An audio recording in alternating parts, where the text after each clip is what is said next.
तो देखते रहो। बंटी कहाँ है?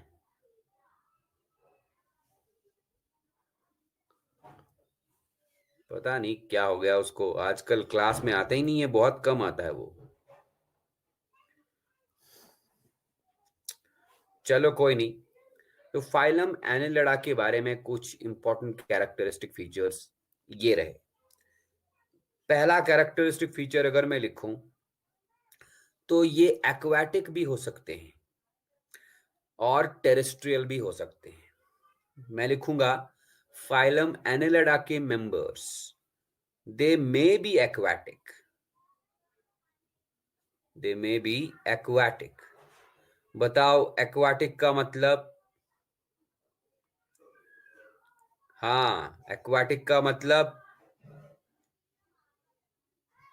विच live in water. Great, they may be aquatic, तो मतलब जो पानी में रहेंगे, वाटर लिविंग।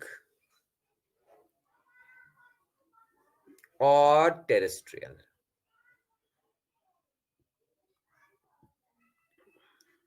फाइलम एनिलिडा के कुछ मेंबर्स एक्वाटिक भी होते हैं, कुछ टेरेस्ट्रियल भी होते हैं। टेरेस्ट्रियल मतलब विच लिव ऑन लैंड। अब देखो, जो एक्वाटिक होते हैं, जो पानी में रहते हैं, they can be living in marine water, marine forms. और कुछ एक्वाटिक एनालिड्स फ्रेश वाटर में भी रहते हैं। तो हमने क्या लिखा? हमने लिखा कि फाइलम एनालिडा के मेंबर्स एक्वाटिक भी होते हैं और कुछ मेंबर्स टेरेस्ट्रियल भी होते हैं। अब जो एक्वाटिक होंगे वो मैरीन वाटर में भी रह सकते हैं। Some are marine water forms और some are fresh water forms. ठीक है ना? टेरेस्ट्रियल बोले तो they are living on land, जमीन पे रहेंगे, सॉइल में रहेंगे। ठीक है ना? अब दूसरा फीचर मैं लिखूं तो ये पैरासिटिक नहीं होते। हाँ, कुछ मेंबर्स पैरासिटिक होते हैं, बट ज्यादातर ये फ्री लिविंग होते हैं। तो annelids are free living, free living animals. Mostly they are free living, mostly. ज्यादातर एनिमल्स एनालिडा में फ्री लिविंग होते हैं, but some forms are parasitic as well. Some forms are parasitic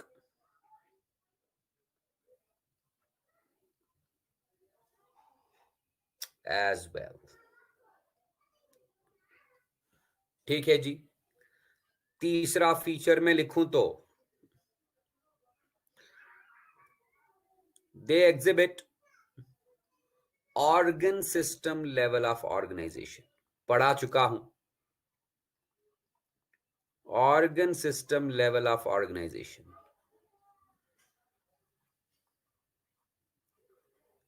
मैं फिर से फ्लैशबैक में जाऊं तो मैं बोलूं, अगर पॉरीफेरा की बात करें, पॉरीफेरा में स्पॉन्जेस आते हैं। पॉरीफेरा में होता है cellular level of organisation. Porifera के बाद हम क्या पढ़े थे? सीलंट्रेटा या नाइडेरिया, उनमें होता है टिश्यू लेवल ऑफ ऑर्गेनाइजेशन।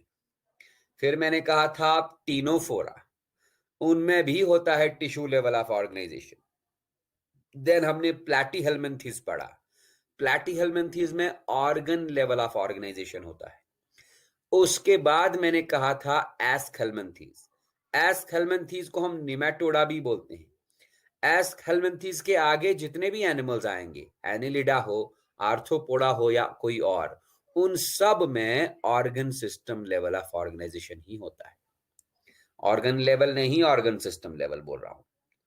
ठीक है ना जी? प्लैटीहेल्मिन्थेस में ऑर्गन लेवल होता था, लेकिन प्लैटीहेल्मिन्थेस के बाद जितने भी फाइला आएंगे उन सब में ऑर्गन सिस्टम लेवल होता है।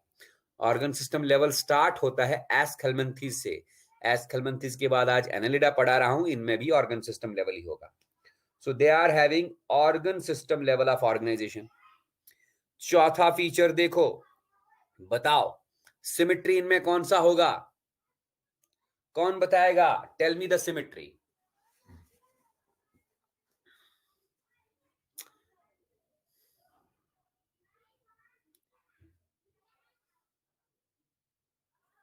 हाँ, एनीवन? नहीं, बायलैटरल. Very good. इनमें बेटा बायलैटरल सिमिट्री होता है. These animals exhibit bilateral symmetry. ये पॉइंट भी मैं बता चुका हूं. Bilateral symmetry. देखो, पॉरीफेरा के एनिमल्स एसिमेट्रिकल होते हैं. हाँ, कुछ मेंबर्स पॉरीफेरा के हैं जिनमें रेडियल सिमिट्री होता है. सीलेंट्रेटा के एनिमल्स में रेडियल सिमिट्री होती है. टीनोफोरा में रेडियल सिमिट्री होती है. टीनोफोरा के बाद आता है प्लैटीहेल्मिन्थेस. प्लैटीहेल्मिन्थेस से लेके लास्ट तक जितने भी फाइलम हैं उन सारे एनिमल्स में बायलैटरल सिमिट्री. मैंने बताया था तुम लोगों को, प्लैटीहेल्मिन्थेस एक पहला ऐसा फाइलम है जिनमें बायलैटरल सिमिट्री स्टार्ट होता है. प्लैटीहेल्मिन्थेस से आगे जितने भी एनिमल्स आएंगे सब में बायलैटरल सिमिट्री. और बायलैटरल सिमिट्री क्या है? ऐसा सिमिट्री जिसमें हम एक एनिमल को सिर्फ एक ही प्लेन ऑफ सिमिट्री से दो इक्वल हाफ्स में डिवाइड कर सकते हैं. और वो प्लेन ऑफ सिमिट्री कहां से पास होगा? एंटीरियर से पोस्टीरियर एंड तक. मैं ये डिटेल में पढ़ा चुका. So no need to explain this here. फिर मैं लिखूंगा they are triploblastic animals. Annelids triploblastic animals होते हैं भाई. They are triploblastic animals. ये भी मैंने कहा था. सीलेंट्रेटा के बाद, टीनोफोरा के बाद जितने भी एनिमल्स आएंगे, Platyhelminthes, Aschelminthes, annelids, Arthropoda, Mollusca, Echinodermata and Chordata, ये सारे ट्रिप्लोब्लास्टिक एनिमल्स होते हैं. ट्रिप्लोब्लास्टिक का मतलब what? They arise from an embryo. ये एक ऐसे एम्ब्रायो से अराइज होंगे. यस, बिल्कुल सही बोला. दे arise from embryo having 3 germ layers. ऐसे एम्ब्रायो से अराइज होंगे जिनमें 3 जर्म लेयर्स होंगे. कौन कौन सा germ layer? Ectoderm, mesoderm and endoderm. ऐसे एनिमल्स जो एक्टो, मीजो, एंडोडर्म वाले एम्ब्रायो से अराइज होंगे, ऐसे एनिमल्स को हम ट्रिप्लोब्लास्टिक एनिमल्स बोलते हैं. ठीक है ना? फिफ्थ सिक्स्थ वाला पॉइंट देखो. Next point is they show metameric segmentation. They show metamerism, true metamerism. Metamerism मैंने कहा था, इनकी बॉडी जो होगी that will be divided into segments. जैसा यहां देख लो, इस डायग्राम में अर्थवर्म वाला डायग्राम देखो, दिख जाएगा तुम लोगों को. अर्थवर्म वाली पिक्चर में अर्थवर्म बहुत सारे छोटे छोटे सेगमेंट्स में डिवाइड हुआ है. ये नेरीज वाला डायग्राम देखोगे, यहां भी दिख जाएगा. नेरीज की बॉडी में भी बहुत सारे सेगमेंट्स हैं. लीच तो वैसे ब्लैक कलर का दिखाई दिया है, यहां पर दिखेगा नहीं, लेकिन लीच में भी सेगमेंट्स होते हैं. लीच में बेटा कितने सेगमेंट्स होते हैं याद रखियो. लीच में लगभग 33 मेटामियर्स होते हैं. मेटामियर बोले तो सेगमेंट्स. ये सीलिया नहीं है, बताऊंगा आगे, टेंशन मत लो. अर्थवर्म में मैंने कहा था, अर्थवर्म में जो कॉमन इंडियन अर्थवर्म है उसमें 80 से लेके 120 मेटामियर्स होते हैं अप्रोक्सीमेटली. मेटामियर्स को हम सेगमेंट्स भी बोलते हैं. तो ऐसा प्रोसेस जिसमें एक एनिमल की बॉडी मेटामियर्स में डिवाइड होता है, जिसमें एक एनिमल की बॉडी सेगमेंट्स में डिवाइड होता है. तो बॉडी इज डिवाइडेड इनटू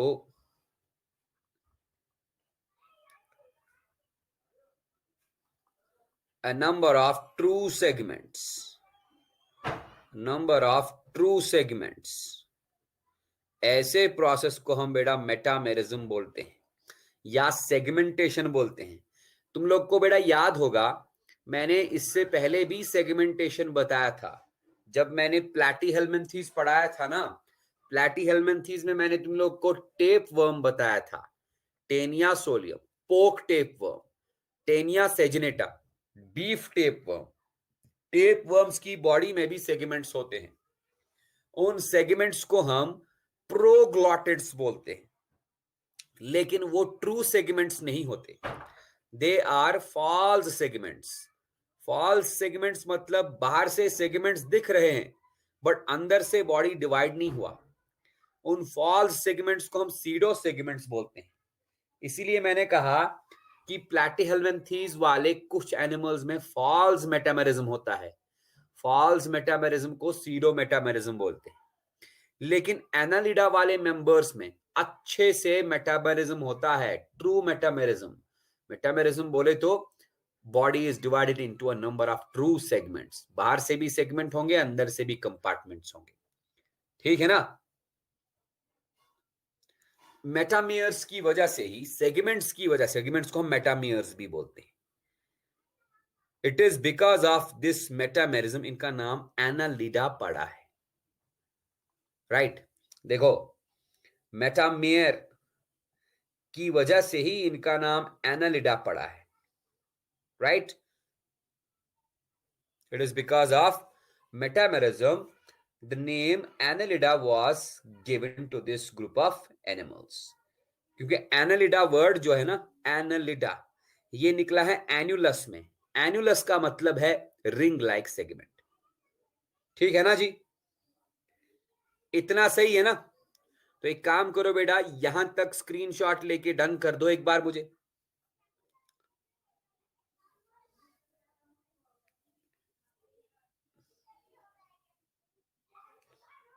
हाँ, स्क्रीनशॉट ले लिया सौम्या, स्क्रीनशॉट ले लिया ना। ओके, चलता हूं आगे हमारे अगले पेज पे।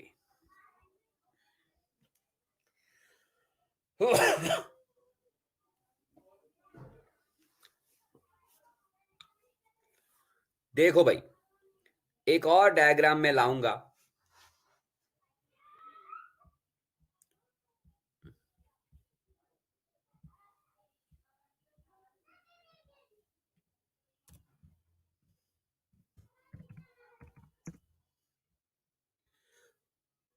एक मिनट वेट करो तुम।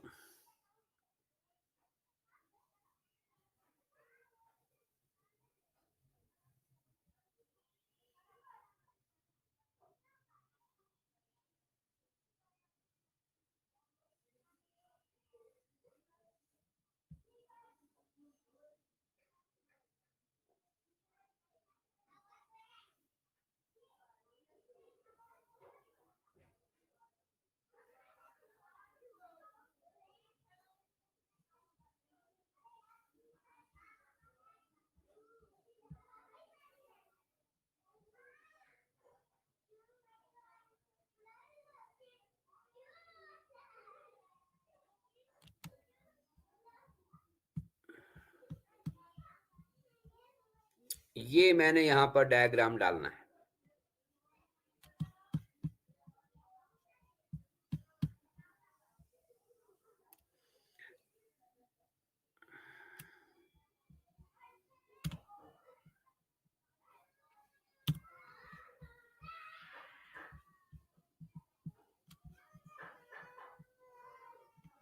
अब बताओ, डायग्राम विजिबल है ना? ये दिखाई दे रहा है ना बच्चा? ओके, तो देखते रहो मैं क्या बोलने वाला हूं। मैं इनके बॉडी वॉल के बारे में बोलने वाला। बॉडी वॉल का मतलब है, देखो, अगर मैं एक एनालिड एनिमल को कुछ इस तरह से ड्रॉ करूं, ये मान लो एक एनालिड की बॉडी है। एनालिड की बॉडी का हमने ये पोर्शन दिखाना है, ये circular end of the annelid, ये इसकी लंबी सी बॉडी। तो मैं क्या बोल रहा हूं, बॉडी वॉल। ये रहा बॉडी वॉल, ये रहा बॉडी वॉल। तुम देख सकते हो डायग्राम में दिखाया मैंने, जिसपे मैंने ब्लू कलर का शेड मारा है, यही तो है बॉडी वॉल। दिस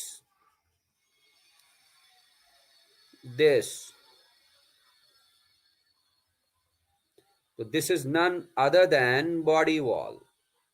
जरा इसका बॉडी वॉल हम इस अच्छे से डायग्राम में देखेंगे। देख लो, बॉडी वॉल में सबसे बाहर एक कवरिंग होती है सेल्स की। This covering is known as epidermis, मैंने मार्क किया। Body wall is first composed of epidermis. Epidermis मतलब इसमें एपिथेलियल सेल्स होंगे, ठीक है ना। इस एपिडर्मिस वाले लेयर के बाद एक और लेयर होगा, ये रहा, a layer of circular muscles, ठीक है ना जी। लेयर ऑफ सर्कुलर मसल्स के बाद एक और लेयर ऑफ मसल्स होगा, कौन सा, a layer of longitudinal muscle. Circular muscles, longitudinal muscles, ठीक है ना। अरे चलेगा ना। हाँ, फिर देखो, लॉन्गिट्यूडनल मसल्स के बाद एक कवरिंग और है, that covering is known as parietal peritoneum. जरा ढूंढो कहां पर है पेराइटल पेरिटोनियम, जिसपे मैं ब्लू कलर मार रहा हूं, यही तो है पेराइटल पेरिटोनियम। ये मिल गया पेराइटल पेरिटोनियम। अब ये पेराइटल पेरिटोनियम है क्या भाई, दिस इज मीजोथीलियम। शायद तुम लोगों को याद आ जाए, अगर याद नहीं आ रहा तो मैं याद दिला दूं, इसको हम मीजोडर्मल एपिथेलियम भी बोलेंगे। नहीं, मीजोगलिया बिल्कुल नहीं है, तुमको याद नहीं आ रहा। ये मीजोडर्म से बनता है एक कवरिंग जो बॉडी वॉल के जस्ट नीचे होगा। तो ये पूरा का पूरा देखो, यहां से लेके यहां तक जो है ये बॉडी वॉल है। इस बॉडी वॉल के अंदर एक कवरिंग है, that covering is known as parietal peritoneum, या इसको मीजोथीलियम बोलेंगे, ठीक है ना जी। अब देखो सेंटर में, देखो है क्या, सेंटर में भैया गट है, दिस इज गट। गट याद है ना तुमको, सेंटर में गट है, डाइजेस्टिव ट्रैक्ट, और गट के ऊपर ना गट वॉल लगा है ना जी। डाइजेस्टिव ट्रैक्ट है, गट है। तो ये रहा जो मैं ब्लू से शेड मार रहा हूं, this is the gut wall. इस एक पॉइंट से मैं काफी सारे पॉइंट्स तुमको बताने वाला हूं। ये रहा gut wall. Gut wall, digestive tract के ऊपर का वॉल, उसको हम गट वॉल बोलेंगे। समझ आ रही है ना। हाँ जी। तो गट वॉल के ऊपर भी एक ग्रीन कलर से मैं ड्रॉ कर रहा हूं, गट वॉल के ऊपर भी एक कवरिंग है, गट वॉल के ऊपर भी एक कवरिंग है। उस कवरिंग को हम विसरल पेरिटोनियम बोलेंगे। गट वॉल के ऊपर एक कवरिंग है, उस कवरिंग को हम विसरल पेरिटोनियम बोलेंगे। देख लो भाई, मैं ग्रीन से कलर मार रहा हूं, ये यही तो है विसरल पेरिटोनियम, है ना, लिखा है कहीं जगह पे विसरल पेरिटोनियम। ये रहा, गट वॉल के ऊपर एक कवरिंग है विसरल पेरिटोनियम की। भाई ये विसरल पेरिटोनियम है क्या, क्या है ये विसरल पेरिटोनियम? विसरल पेरिटोनियम भी मीजोडर्मल एपिथेलियम ही है। It is also mesodermal epithelium.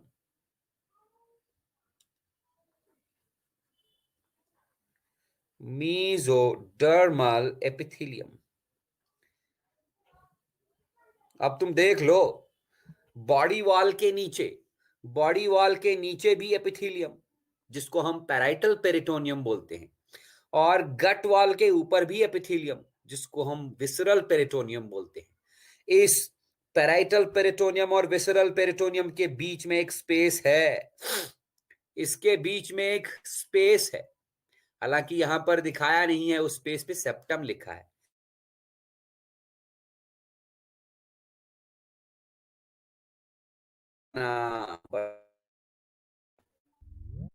Tell me, यही तो है बॉडी कैविटी। इस बॉडी कैविटी को हम क्या बोलेंगे? ट्रूसीलोम। समझ आई बात? तो मेरे कहने का मतलब ये था कि इनका जो बॉडी वॉल है, बॉडी वॉल, आवाज कट रही है क्या? वेट करो, मैं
सौम्या, बंटी, सौम्या, ऋतिक, रश्मि, एम आई ऑडिबल? हाँ, तो देख लो मैं क्या बोलने वाला था। मैंने कहा बॉडी वॉल इनका जो है, body wall is composed of, body wall is composed of किस किस चीज का? Outer layer of epithelial cells, outer layer of epithelial cells।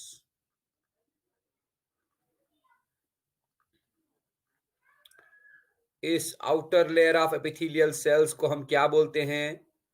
It is known as epidermis. लिखा है, मैंने दिखाया एपिडर्मिस।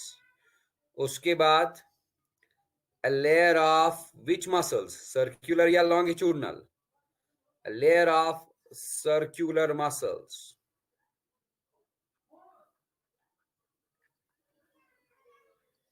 फिर उसके बाद a layer of longitudinal muscles,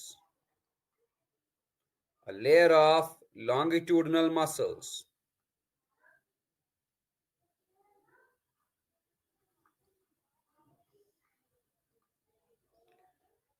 फिर उसके बाद a layer of parietal peritoneum, a layer of parietal peritoneum।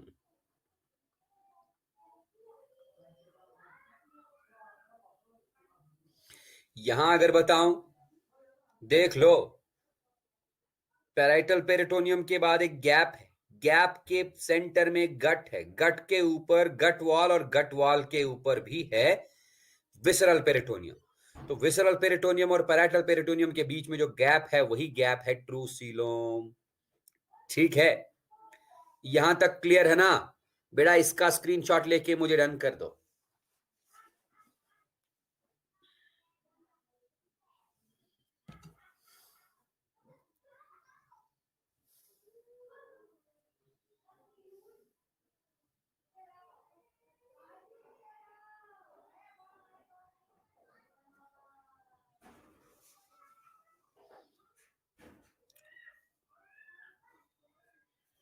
Screenshot लेके डन कर दिया? अरे ऋतिक रोशन बेटा, मैं सीलोम के बारे में पहले बोल चुका हूं, तुम वो क्लासेस शायद किए नहीं थे। देखो बॉडी वॉल, अगर मैं यहां पर गट वॉल बोल दूं, गट बना दूं, तो गट कुछ इस तरह बनेगा।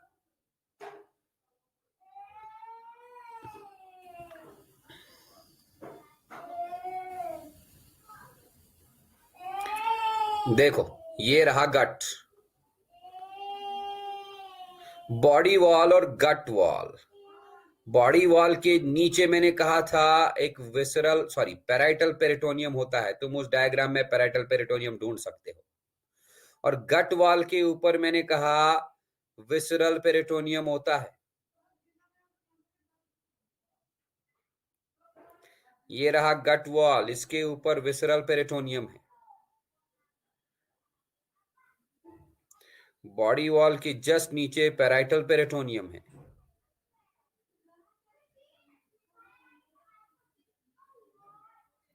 दो विसरल पेरिटोनियम, सॉरी ये वाला अंदर वाला विसरल पेरिटोनियम,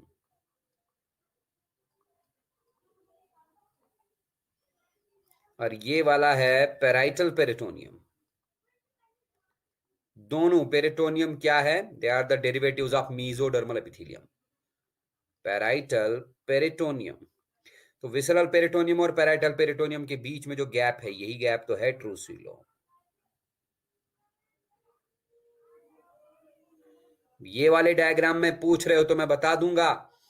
ये रहा, यहां पर जो ब्लू कलर से मैं ड्रॉ किया हूं, ये रहा पैराइटल पेरिटोनियम, लिखा है पैराइटल पेरिटोनियम ये। और गट वॉल के ऊपर जो मैं ग्रीन कलर से ड्रॉ किया हूं, वो रहा विसरल पेरिटोनियम, लिखा है। तो विसरल पेरिटोनियम और पैराइटल पेरिटोनियम के बीच में जो ये गैप है, ये गैप, इसी गैप को भाई हम ट्रू सीलोम बोले। अब बताओ, अब क्लियर हो गया?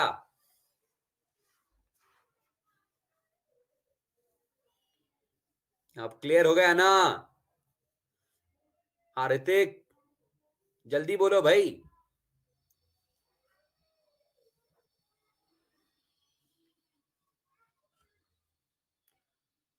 चलो आगे।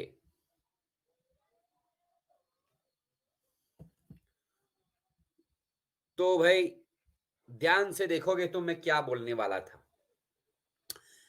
अब हमको पता चल गया कि इनके बॉडी वॉल में मसल्स होते हैं। कौन कौन से muscles? Circular muscles and longitudinal muscles. ये मसल्स कॉन्ट्रैक्ट और रिलैक्स होंगे, और कॉन्ट्रैक्ट और रिलैक्स होने से ये मदद करते हैं पूरी बॉडी को कॉन्ट्रैक्ट रिलैक्स करने में, जिससे इनमें मूवमेंट में मदद मिलती है। तुम लोग देख सकते हो, देखा होगा एक अर्थवर्म कैसे मूव करता है। एक अर्थवर्म अपनी बॉडी को कॉन्ट्रैक्ट और रिलैक्स करके ही मूवमेंट करता है। बॉडी का कॉन्ट्रैक्शन और रिलैक्सेशन तभी होता है जब बॉडी वॉल में अच्छे खासे मसल्स हो। और बॉडी वॉल में कौन से मसल्स होते हैं मैं बता चुका हूं। सो मैंने यहां पर क्या लिखना है? The circular muscles of body wall, circular and longitudinal muscles of body wall, circular and longitudinal muscles of body wall of body wall help in locomotion. Locomotion मतलब मूवमेंट। ये इन एनिमल्स को मूव करने में मदद करेगा। नॉट ओनली दिस, इधर देखो, अगर मैं एक अर्थवर्म की बॉडी को ड्रॉ करूं, ये मान लो अर्थवर्म की बॉडी है, let it is an earthworm, मान लेते हैं ये अर्थवर्म है। अर्थवर्म की बॉडी में भी सेगमेंट्स होते हैं भाई, होते हैं कि नहीं? इन सेगमेंट्स को हम मेटामियर्स बोलते हैं, और सेगमेंटेशन प्रोसेस को हम मेटामेरिज्म बोलेंगे। कुछ इस तरह से अर्थवर्म की बॉडी में हमको सेगमेंट्स मिलेंगे।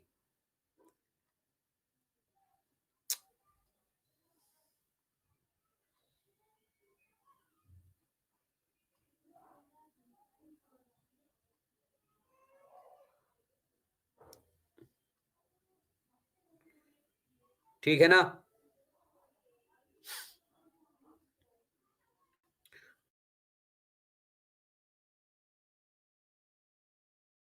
बता चुका हूं, अगर कॉमन इंडियन अर्थवर्म है तो 80 से लेके 120 तक सेगमेंट्स मिलेंगे।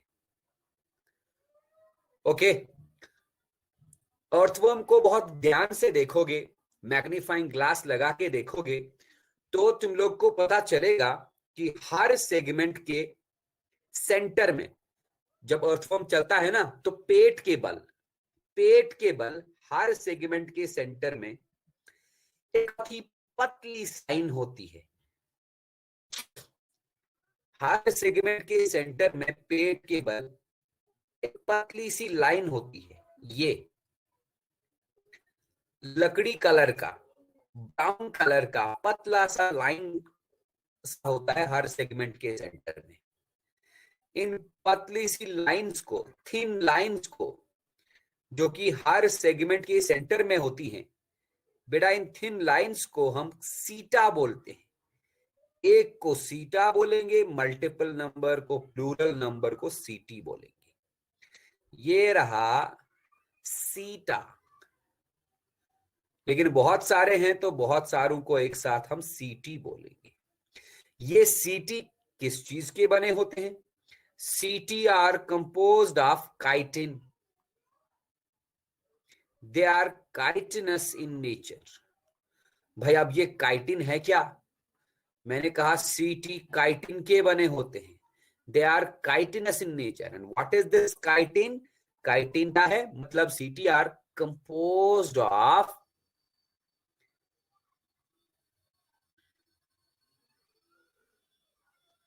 पॉलीसेकेराइड।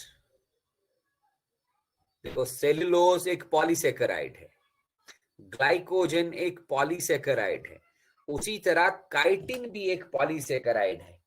उसी काइटिन के बने होते हैं ये setae, composed of a polysaccharide known as chitin. अब तुम लोग बोलोगे सर पॉलीसेकेराइड्स क्या होते हैं? बेटा polysaccharides are none other than carbohydrates. एक तरह का कार्बोहाइड्रेट है ये काइटिन, एक तरह का पॉलीसेकेराइड है। ये अर्थवर्म के हर सेगमेंट के सेंटर में आपको देख लेना, आराम से ध्यान से कहीं पे अर्थवर्म को उठा लेना और फिर मैग्नीफाइंग ग्लास से इसके पेट की तरफ देखना, तो पेट के साइड में तुम लोग को बहुत फाइन लाइंस मिलेंगी। दीज आर वेरी फाइन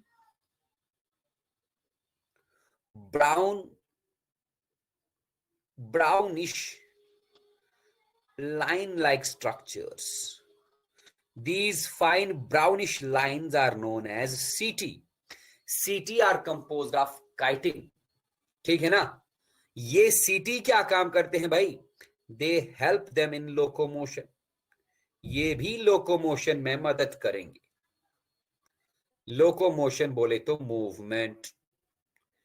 तो मतलब इन एनिमल्स में लोकोमोशन सिर्फ मसल कॉन्ट्रैक्शन से नहीं होता, बॉडी के मसल्स कॉन्ट्रैक्ट होते हैं तो वो लोकोमोशन में मदद करते हैं। प्लस कुछ एनिमल्स लाइक अर्थवर्म्स में मसल्स और सीटी भी लोकोमोशन में मदद करेंगे। इतना ही नहीं, एक और एनिमल है, एक मिनट ध्यान से देखिए। जो अभी ऋतिक ने कहा था सर ये सीलिया है क्या, बिल्कुल वही बताऊंगा मैं। एक और एनिमल है, that animal is known as Nereis. अगर हम नेरीज का स्ट्रक्चर ड्रा करें तो नेरीज के स्ट्रक्चर में कुछ इस तरह का सीन दिखेगा हमको। अगेन बॉडी में काफी सारे सेगमेंट्स होंगे। नेरीज को हम कॉमनली बोलते हैं रैग वर्म या सैंड वर्म, और इसकी बॉडी में भी सेगमेंट्स होते हैं। एक मिनट, ये मान लो नेरीज का बॉडी है,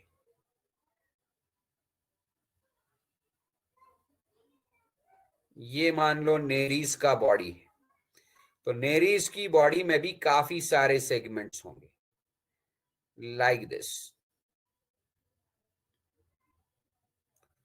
हर सेगमेंट के ऊपर दो पैर मिलेंगे, जैसे हमारी बॉडी के ऊपर 2 पेयर्स ऑफ लिम्ब्स होते हैं, बिल्कुल नेरीज की बॉडी के ऊपर हर सेगमेंट में 2 पैर होंगे। यहां देखो, ये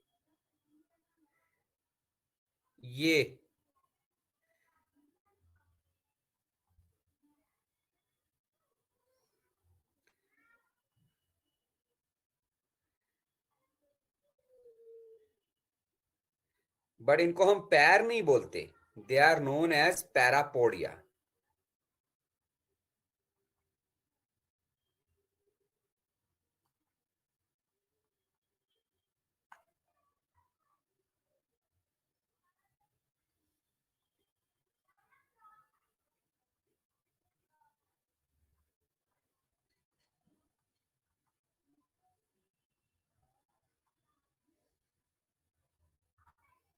ऐसे करके लास्ट तक, ठीक है ना जी। क्या बोलते हैं इनको? This animal is none other than Nereis, और नेरीज की बॉडी में क्या होते हैं? पैरापोडिया। ये पैरापोडिया काइटिन के नहीं बने होते, दे आर मस्कुलर स्ट्रक्चर्स, है ना। पैरापोडिया कैसे होते हैं? each segment has 2 पैरापोडिया, और ये पैरापोडिया क्या काम करेंगे? They help in locomotion. Nereis में पैरापोडिया में मदद करेंगे। मसल्स तो मदद करते ही हैं मूवमेंट में, लेकिन नेरीज में पैरापोडिया भी लोकोमोशन में मदद करेंगे। अर्थवर्म में काइटिन के सीटी भी लोकोमोशन में मदद करेंगे। अब देखो, अब अगर मैं लीच को ड्रॉ करूं तो मैं आपको बता दूं, लीच में आगे से एक सकर होता है,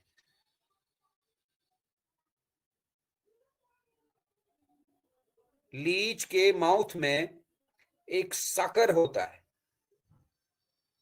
है ना, जिससे ये ब्लड सक करता है। तो मान लो ये है लीच का बॉडी,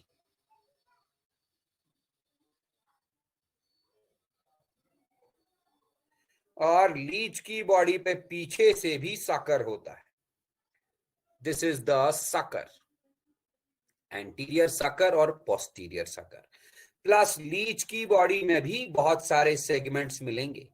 कितने सेगमेंट्स मिलेंगे? मैंने आपको बता दिया बेटा, लीच की बॉडी में अप्रोक्सीमेटली 33 सेगमेंट्स होते हैं, है ना। तो लीच मूवमेंट कैसे करेगा? लीच में सीटी नहीं होते, लीच में पैरापोडिया नहीं होते। फिर क्या? लीच के बॉडी वॉल में 2 तरह की मसल्स हैं, मैं पहले ही बता चुका हूं। अर्थवर्म के बॉडी वॉल में 2 तरह की मसल्स हैं, मैं पहले ही बता चुका हूं। नेरीज के बॉडी वॉल में भी 2 तरह की मसल्स हैं। तो हर एनालिड की बॉडी में मसल्स हैं, वही मसल्स कॉन्ट्रैक्ट होकर लोकोमोशन में मदद करेगा। प्लस लीच की बॉडी में सकर भी है, आगे से सकर, पीछे से sucker. These suckers also help in locomotion. Leech में सकर भी लोकोमोशन में मदद करेगा, ठीक है ना भाई। तो कुल मिला के हमने क्या सीखा? हमने ये सीखा कि एनालिड्स में लोकोमोशन होती है, मूवमेंट होती है। किससे?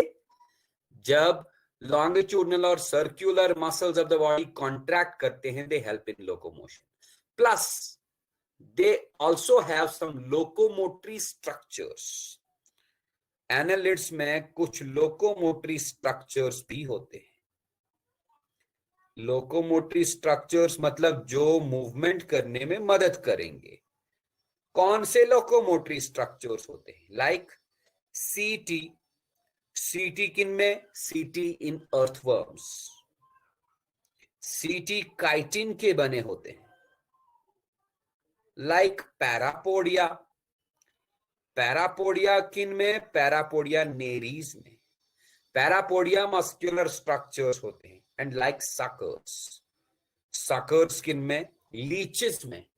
तो muscles of the body wall plus सीटी, पैरापोडिया एंड सकर्स, ये सारे मूवमेंट में, लोकोमोशन में मदद करेंगे.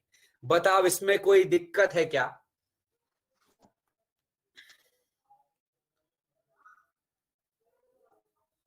तो एक काम करो ना, फिर स्क्रीनशॉट लेके डन मार दो. स्क्रीनशॉट लेके डन कर दो. हम आते हैं.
हाँ जी, स्क्रीनशॉट ले लिया ना?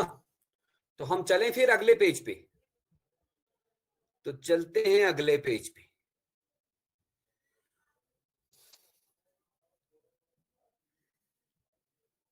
ये देखो भाई, तुम लोग सोच रहे होंगे कि सर ने ट्रू सेगमेंटेशन काफी बार बोला. मुझे लगता है तुम लोगों को ये ट्रू मेटामेरिज्म समझ नहीं आया होगा. थोड़ा सा इस ट्रू मेटामेरिज्म के बारे में और बात करूंगा. फिर से मैं यही डायग्राम बनाऊंगा. ये मान लो,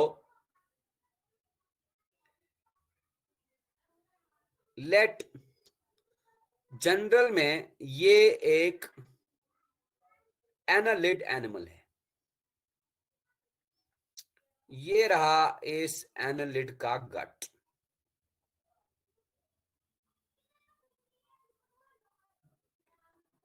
गट समझते हो ना? Digestive tract. ठीक है ना भाई?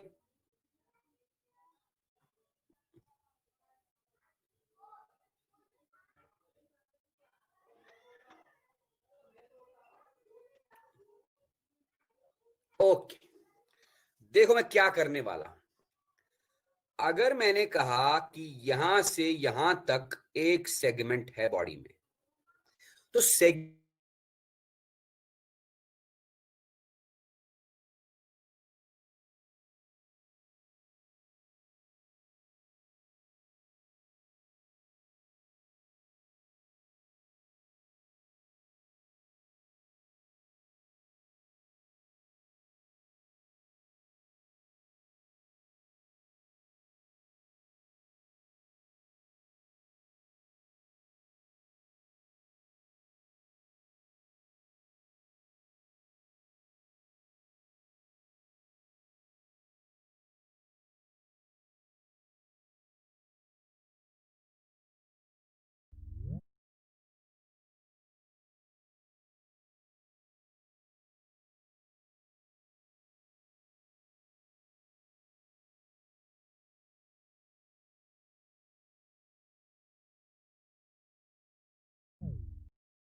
आवाज आ रही है ना? अरे क्या हो गया तुम लोग को?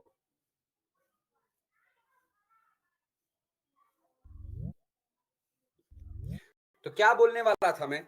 इधर देखो, मान लो कि ये हमारा एक कोई भी जनरल एनालिड एनिमल है।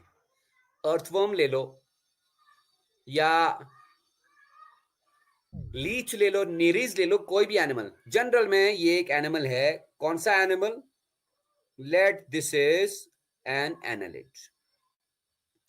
और ये रहा सपोज इस एनालिड एनिमल का गट। देखते जाओ मैं क्या बोलने वाला हूं, बहुत ही इंटरेस्टिंग बात है ये।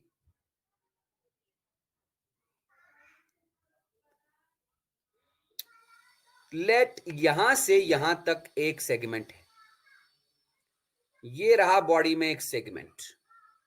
फिर यहां से यहां तक मान लो दूसरा सेगमेंट।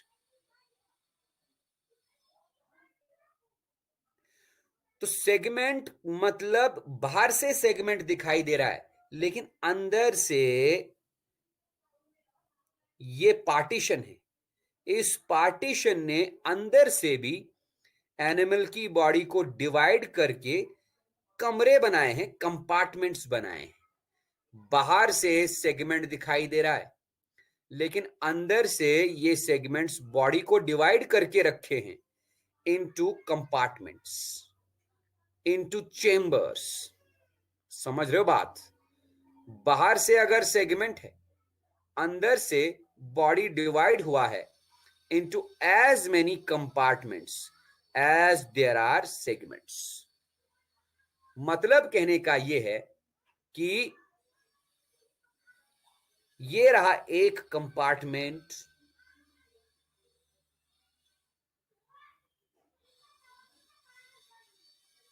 ये रहा दूसरा कंपार्टमेंट, और तुम देख सकते हो दो कंपार्टमेंट्स के बीच में पार्टीशन है, मस्क्यूलर पार्टीशन। इन दो कंपार्टमेंट्स के बीच में पार्टीशन है, मस्क्यूलर पार्टीशन। भाई इन पार्टीशंस को पता है क्या बोलते हैं? इन पार्टीशंस को हम सेप्टा बोलते हैं। एक सेप्टम, बहुत सारे सेप्टा। तो these are septa. Septa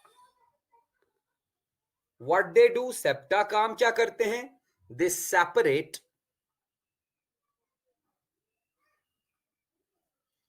the successive compartments। they separate the successive compartments।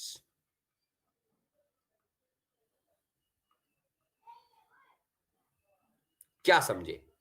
कहने का मतलब यह है कि अगर एक एनिमल की बॉडी में 10 सेगमेंट्स हैं, तो मोटा मोटी उसकी बॉडी के अंदर कितने कंपार्टमेंट्स होंगे? बताओ तो जरा।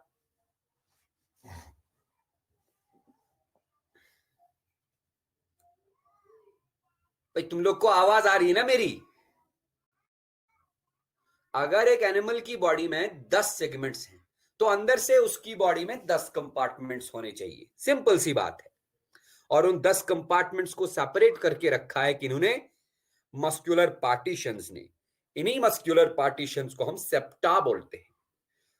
ये होता है ट्रू मेटामेरिज्म। मतलब बाहर से एनिमल की बॉडी डिवाइड हुई है इनटू सेगमेंट्स, लेकिन अंदर से भी बॉडी डिवाइड हुई है इनटू कंपार्टमेंट्स। समझ रहे बात? तो ट्रू मेटामेरिज्म का मतलब क्या है? यहां पर अगर मैं लिखना चाहूं तो ट्रू सेगमेंटेशन का मतलब क्या है? ट्रू सेगमेंटेशन और metamerism means outside outside segments of the body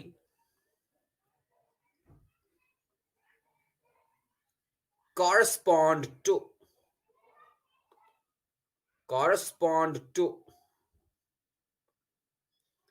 internal compartments of the body, correspond to internal compartments। ठीक है ना भाई? ओके, तो बॉडी वॉल के बारे में हमने बताया। इनके बॉडी वॉल में मसल्स होते हैं, वो मसल्स लोकोमोशन में मदद करते हैं।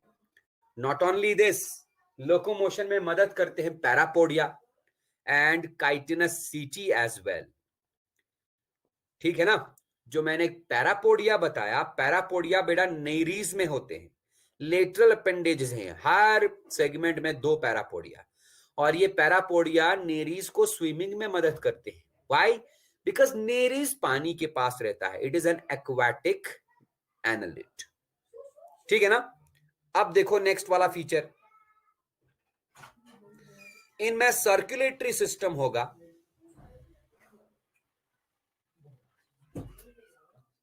सर्कुलेटरी सिस्टम कैसा? The circulatory system in them is closed type of circulatory system.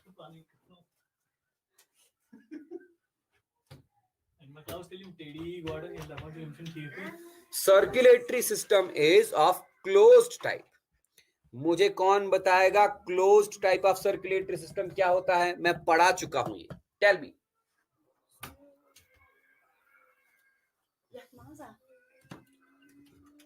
हाँ, क्लोज्ड सर्कुलेटरी सिस्टम बताओ भाई, मैं वेट कर रहा हूं।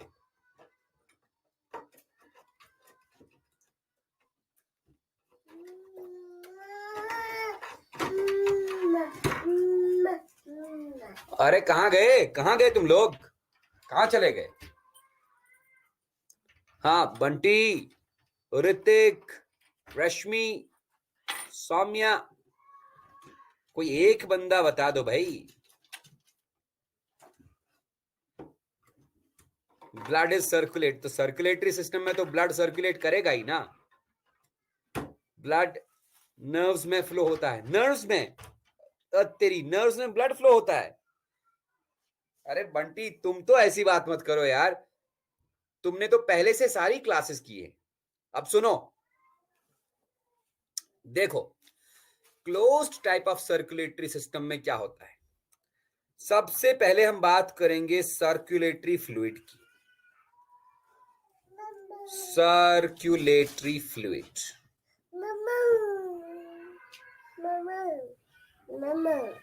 नहीं है बेटा, मोमो मोमो नाच नहीं। सर्कुलेटरी फ्लूइड, सर्कुलेटरी फ्लूइड मतलब ऐसा लिक्विड जिसको मूवमेंट करनी है। हम लोगों में सर्कुलेटरी फ्लूइड होता है ब्लड, इन लोगों में भी सर्कुलेटरी फ्लूइड ब्लड ही होता है। तो close type of circulatory system में सबसे पहले आएगा ब्लड। यही ब्लड, यही सर्कुलेटरी फ्लूइड जो है, it moves inside closed tubes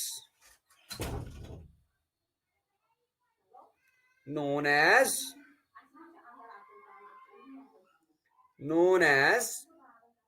blood vessels। तो क्लोज्ड सर्कुलेटरी सिस्टम भाई ऐसा सर्कुलेटरी सिस्टम है जिसमें ब्लड, जिसमें सर्कुलेटरी फ्लूइड क्लोज्ड पाइप्स के थ्रू मूव कर रहा है, क्लोज्ड ट्यूब्स के थ्रू मूव कर रहा है। उन क्लोज्ड ट्यूब्स को हम ब्लड वेसल्स बोलते हैं।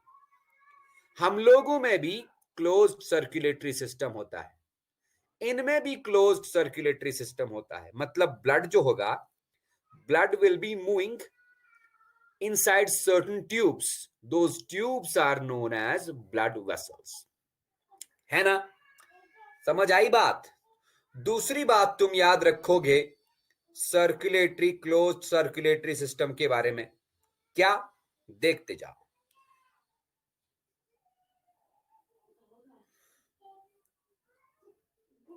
इनके ब्लड का कलर बेटा रेड होता है, blood is red in colour.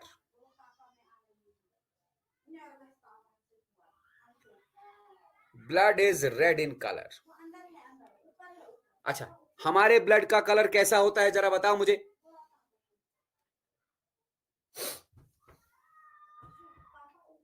Red. हमारे ब्लड का कलर रेड क्यों होता है मुझे बताओ।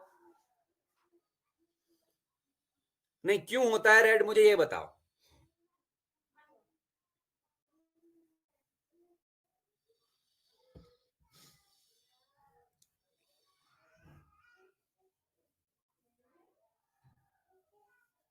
कहां चले गए भाई, बोलती बंद, नहीं पता। तो सुनो, इधर देखो, हमारे ब्लड का कलर रेड होता है बिकॉज ऑफ हीमोग्लोबिन। नाम सुने हो ना, हीमोग्लोबिन। क्यों नहीं पता, पता है तुम लोगों को। हीमोग्लोबिन क्या है? It is a red coloured iron containing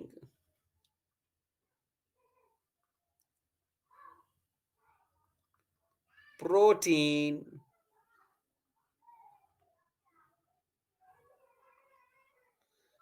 present in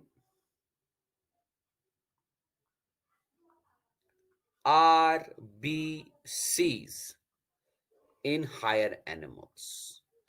higher animals में बेटा हम भी आते हैं, बर्ड्स भी आते हैं, रेप्टाइल्स भी आते हैं, एम्फीबियंस भी आते हैं, फिश भी आते हैं।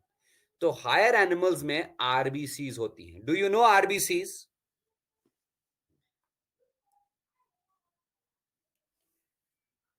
आरबीसीज के बारे में कुछ बताओ यार। Red blood cells, yes.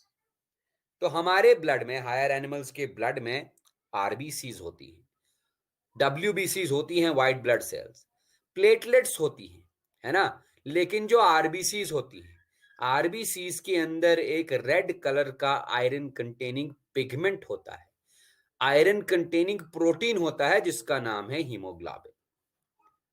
ये हीमोग्लोबिन काम क्या करता है? ये हीमोग्लोबिन ऑक्सीजन को ट्रांसपोर्ट करता है टू द टिश्यूज। ये मैं हायर एनिमल्स की बात कर रहा हूं। बट अर्थवर्म्स का ब्लड भी रेड कलर होता है। क्यों? वही मैं बोल रहा हूं, ड्यू टू जायंट हीमोग्लोबिन। ध्यान रखियो, मैंने लिखा जायंट हीमोग्लोबिन। फर्क क्या है? ये भी हीमोग्लोबिन ही है, लेकिन थोड़ा सा मॉडिफाइड वर्जन है हीमोग्लोबिन का, जायंट हीमोग्लोबिन। ठीक है ना। इस जायंट हीमोग्लोबिन का एक और नाम है, it is also known as,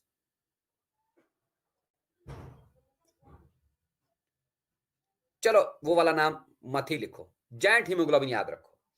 हमारा आरबी, ये सॉरी, अर्थवर्म्स का ब्लड, सॉरी, एनालिड्स का ब्लड रेड इन कलर होता है ड्यू टू जायंट हीमोग्लोबिन। और ये जायंट हीमोग्लोबिन जो होता है, it is not present inside RBCs, not present in RBCs, RBCs में नहीं होता, but present dissolved in plasma. Present, बहुत ही इंपॉर्टेंट पॉइंट है ये, dissolved in plasma of the blood. RBCs में नहीं होता, फिर कहां होता है? ब्लड प्लाज्मा में डिसॉल्व होता है। अब बोलोगे सर ऐसा क्यों? What is the reason behind this? बिल्कुल बताऊंगा मैं, देखते रहो। अर्थवर्म्स में ना ब्लड सेल्स नहीं होती, अर्थवर्म्स में blood cells are absent. Blood cells को बेटा हम कॉर्पसल्स भी बोलते हैं, कॉर्पसल्स आर एब्सेंट। इसका मतलब आरबीसीज भी नहीं होंगे, डब्ल्यूबीसीज भी नहीं होंगे, प्लेटलेट्स भी नहीं होंगे। ठीक है ना। फिर क्या होता है? Only plasma is present, only blood plasma is present. अगर तुम लोगों ने 10th क्लास में ब्लड का कॉम्पोजिशन पढ़ा होगा तो प्लाज्मा के बारे में पता होगा। मैं भी थोड़ा सा बताऊंगा, सुनो। ब्लड जो होता है ना, ब्लड में दो पार्ट्स होते हैं, liquid part and solid part. Liquid part को हम प्लाज्मा बोलते हैं, सॉलिड पार्ट में तीन चीजें होती है, आरबीसीज, डब्ल्यूबीसीज और प्लेटलेट्स। समझ रहे बात? अब अगर आरबीसीज, डब्ल्यूबीसीज और प्लेटलेट्स को निकाल दिया जाए, बचा क्या? प्लाज्मा। वही मैं बोल रहा हूं, कि अर्थवर्म्स के ब्लड में आरबीसीज, डब्ल्यूबीसीज और प्लेटलेट्स नहीं होते, ब्लड सेल्स एब्सेंट होते हैं। बचा क्या? Only blood plasma is present.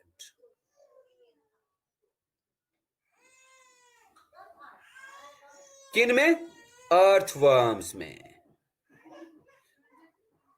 Earthworms या अर्थवर्म की जगह हम एनालिड्स भी लिख सकते हैं। एनालिड्स, तो एनालिड्स में क्या होता है भाई? ब्लड प्लाज्मा होता है लेकिन ब्लड सेल्स नहीं होते। अब अगर ब्लड सेल है ही नहीं तो हीमोग्लोबिन रहेगा कहां? सीधी सी बात है, जो चीज इनमें है उसी में हीमोग्लोबिन रहेगा। तभी मैंने लिखा ब्लड रेड कलर का होता है इनमें, लेकिन ये रेड कलर होता है due to haemoglobin, a giant haemoglobin. ये हीमोग्लोबिन आरबीसी के अंदर तो होगा नहीं, फिर कहां होगा? It is present dissolved in plasma of the blood. तो ब्लड इनमें रेड कलर का है, लेकिन उस ब्लड में कार्पसल्स नहीं है, ब्लड सेल्स नहीं है भाई, है ना? फिर क्या है? ब्लड में सिर्फ प्लाज्मा है और इसी प्लाज्मा के अंदर डिसॉल्व हुआ होता है हीमोग्लोबिन। यही डिसॉल्व्ड हीमोग्लोबिन ब्लड को रेड कलर देता है। यही ब्लड क्लोज्ड ट्यूब्स में रन करता है, जिन क्लोज्ड ट्यूब्स को हम क्या बोलते हैं? Blood vessels. क्योंकि ब्लड क्लोज्ड ट्यूब्स में रन करता है, therefore the circulatory system is closed type of circulatory system. Okay, कोई दिक्कत